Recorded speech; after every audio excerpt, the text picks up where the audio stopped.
la furia de Paredes, del barrio humilde a la noche que pudo costarle todo. Hoy te voy a contar la historia de un chico que soñaba con la pelota en un barrio humilde del oeste de Buenos Aires, donde su propia madre a veces no sabía si iba a poder poner la cena en la mesa. Un chico que terminó siendo campeón del mundo, capitán de Boca Juniors y una de las piezas de confianza de Lionel Scaloni. Pero también te voy a contar lo que pasó hace apenas 2 días, cuando ese mismo hombre, en la noche más importante del año para el fútbol argentino, protagonizó una escena que dio la vuelta al mundo entero y que hoy está bajo la lupa de la FIFA. ¿Te imaginas la distancia entre esos dos momentos? Entre una madre cocinando con lo que había para que su hijo pudiera seguir entrenando, y ese mismo hijo, 20 años después, protagonizando una trifulca en la final de un mundial que todavía no sabemos cómo va a terminar. Te voy a contar esa historia completa. Y te prometo que al final vas a entender que detrás de la furia que viste en la cancha hay una historia mucho más larga, mucho más humana, de la que probablemente conocías. Leandro Paredes nace el 29 de junio de 1994 en San Justo, un barrio del oeste del Gran Buenos Aires, a apenas un puñado de kilómetros del acceso a la capital federal. Su padre es argentino, su madre, Miriam Benítez, es paraguaya. Y desde muy chico, la pelota se convierte en la obsesión de su vida. Empieza a jugar al fútbol a los 3 años, en un club de baby fútbol del barrio. ¿Puedes imaginar lo que es sostener el sueño de un hijo cuando el dinero no alcanza?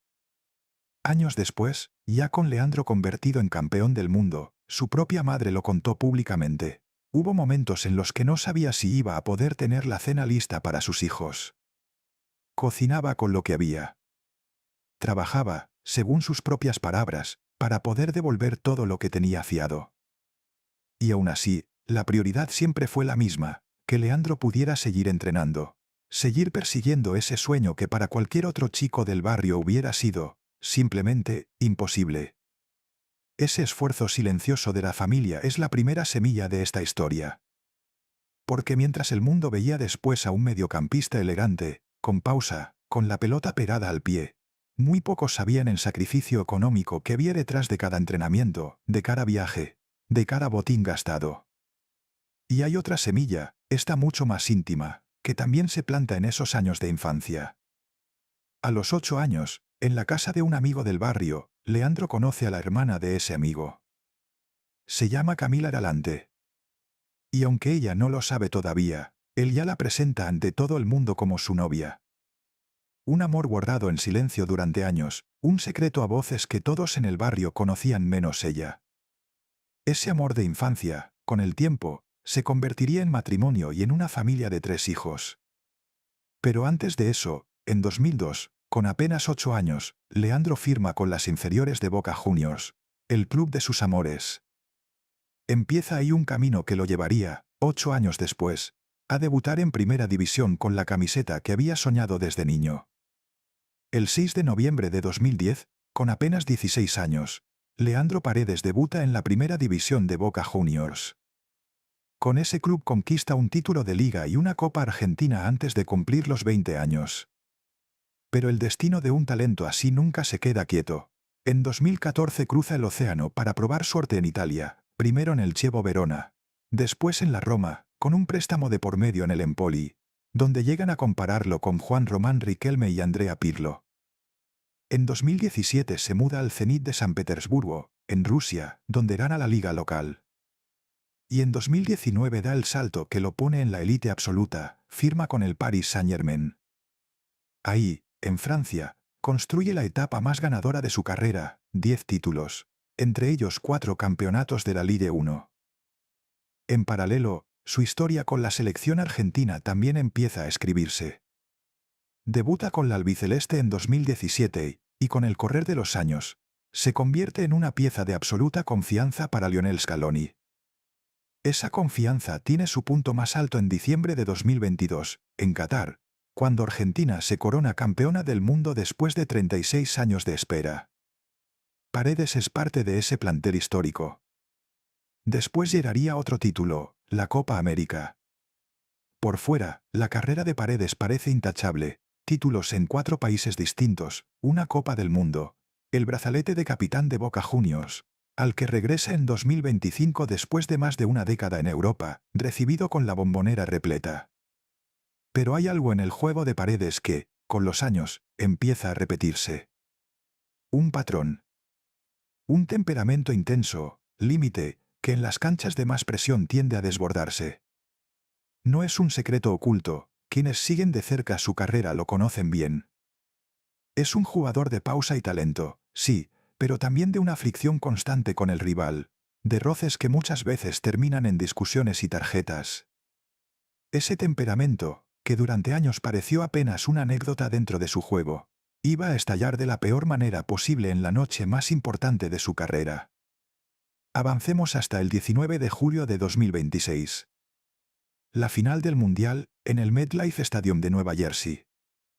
Argentina, campeona defensora, se enfrenta a España con la chance de convertirse en bicampeona del mundo. El partido se define en el segundo tiempo suplementario, con un gol de Ferran Torres. España gana 1-0. Argentina pierde el título, sin haber podido convertir un solo remate al arco en los más de 120 minutos jugados. Y ahí, en medio del dolor de esa derrota, ocurre algo que nadie había anticipado. Apenas termina el partido, mientras los jugadores españoles empiezan a festejar en el campo, se desata una cadena de tensión que termina en una trifulca generalizada. Según los relatos recogidos por las transmisiones, todo comienza cuando el lateral argentino Nahuel Molina golpea en el pecho al mediocampista español Rodri, que pasaba corriendo festejando el título. Ese cruce enciende una reacción en cadena. Y en medio de ese clima de máxima tensión, Leandro Paredes, todavía con la bronca del partido perdido a flor de piel, se enzarza con Eric García, lo toma con fuerza y, según las imágenes, hasta le propina una patada mientras el español cae al piso. Después interviene Gavi para defender a su compañero, hay un golpe entre ellos, y la situación se sale de control por completo. Aquí es donde tengo que corregirme a mí mismo, porque esto es importante. En las horas posteriores al partido circuló la información de que el árbitro esloveno Slavko Vini le había mostrado a Paredes la tarjeta roja directa por conducta violenta. Esa versión llegó incluso a informarse en el propio sistema interno de comentaristas de la FIFA. Pero no fue así. La BBC confirmó directamente con la FIFA que esa tarjeta roja nunca se hizo efectiva. Fue retirada del registro poco después, y hasta el momento no se aplicó ninguna sanción disciplinaria a Paredes por lo ocurrido en la cancha. La única expulsión real de esa noche para la delegación argentina fue la de Enzo Fernández. Puedes imaginar la confusión de esas primeras horas. Todo el mundo, incluidos los medios, dando por hecho una expulsión que en los papeles jamás existió. La escena no se queda ahí. Otro nombre de la delegación argentina también quedó comprometido en las imágenes.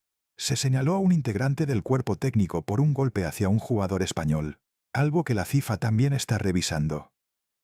Además, la delegación argentina fue cuestionada por el clima general de los incidentes tras el pitido final. Las consecuencias, de todos modos, no tardaron en llegar. La Asociación del Fútbol Argentino corre riesgo de recibir multas económicas por la cantidad de tarjetas y por los incidentes en general. Y la FIFA anunció formalmente la apertura de una investigación disciplinaria, con un fiscal designado según el artículo 36 de su reglamento, para analizar cada imagen disponible del episodio. Y esto también hay que decirlo con claridad, aunque no hubo roja en la cancha, eso no significa que Paredes esté libre de sanción. La investigación de la FIFA puede terminar, de todos modos, en una suspensión retroactiva si se determina que hubo conducta violenta.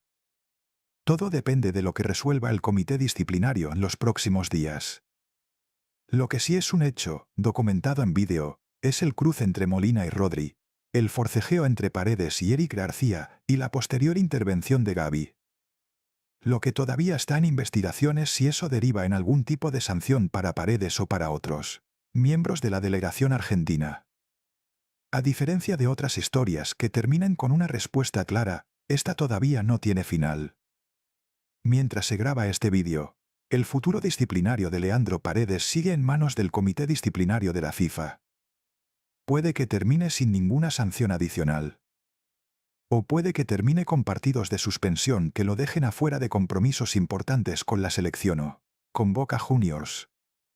Lo que no está en duda es el resto del camino recorrido hasta acá, un chico de un barrio humilde de San Justo que, gracias al sacrificio silencioso de una madre, se convirtió en campeón del mundo, en capitán de Boca Juniors, en referente de una generación dorada del fútbol argentino. Un hombre que construyó una familia con el amor de su infancia y que hoy, con 31 años, sigue siendo una pieza central del mediocampo albiceleste. Pero también queda, para quien quiera verla, la otra cara, la de un jugador cuyo temperamento, ese mismo que durante años le dio carácter y personalidad dentro de la cancha, terminó protagonizando una de las escenas más comentadas de todo el Mundial 2026. ¿Cuál de esas dos historias va a quedar en la memoria colectiva? Probablemente las dos. Porque pocas veces la vida de un ídolo es una sola cosa. Casi siempre es la suma de sus sacrificios y de sus quiebres, de lo que construyó con paciencia y de lo que estalló en un segundo. Si llegaste hasta aquí y viste jugar a Leandro Paredes, si lo recuerdas de Boca, de la Copa del Mundo de Qatar, o simplemente de esta última final que todavía tiene a todo el mundo hablando, escríbelo en los comentarios. Me gustaría saber qué significa para vos este jugador, si lo ves como un ídolo, como un capitán, o como alguien que en el momento más importante perdió el control. Y antes de que te vayas, quiero contarte algo más, porque esta historia me dejó pensando en eso, en cuanto puede pesar un solo segundo de furia sobre años enteros de sacrificio, y en el precio que a veces se paga por no poder contener lo que se siente en caliente. Porque hay alguien más en este mismo escenario que también quedó atrapado en su propio segundo de furia. Un hombre que no es jugador, que estaba ahí como parte del cuerpo técnico, con toda una carrera construida como referente defensivo del fútbol argentino,